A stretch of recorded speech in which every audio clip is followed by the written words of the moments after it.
Le déploiement opérationnel des membres du bureau de la Commission électorale nationale indépendante en province, un déplacement qui consiste à superviser l'opération de l'actualisation de la cartographie électorale, une descente sur terrain qui permet à l'équipe d'Eni Kadima de s'enquérir du niveau d'exécution de cette activité électorale.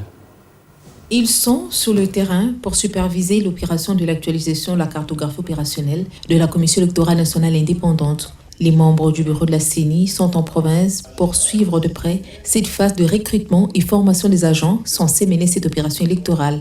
Un déploiement à l'intérieur du pays qui permet à cette équipe de cet organe pour la démocratie de s'enquérir du niveau d'exécution des activités préparatoires relatives à l'élection des gouverneurs et vice-gouverneurs des provinces. En mission dans l'Équateur, le rapporteur adjoint de la CENI en a profité pour évaluer les dégâts de l'entrepôt incendié à Bikoro il y a cela près de 2 mois. Le feu à question avait eu lieu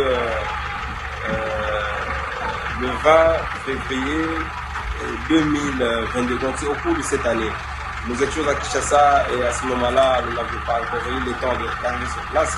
Mais nous venons de constater effectivement que nous avons perdu un certain nombre de matériel, beaucoup de matériel, parce qu'on a le groupe électrogène, les machines à voter, les ordinateurs que nous avons perdus dans cet entrepôt, ce qui constitue une énorme perte pour la CENI.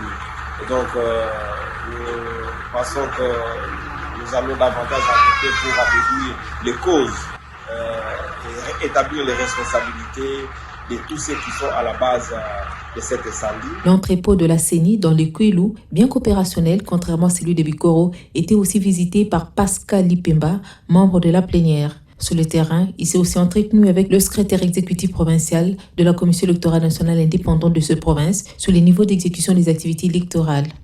Même mission poursuivie aussi dans le Nord Kivu par Joséphine Galula et Adine Dor Omokoko, 2 membres de la plénière de ces institutions d'appel à la démocratie.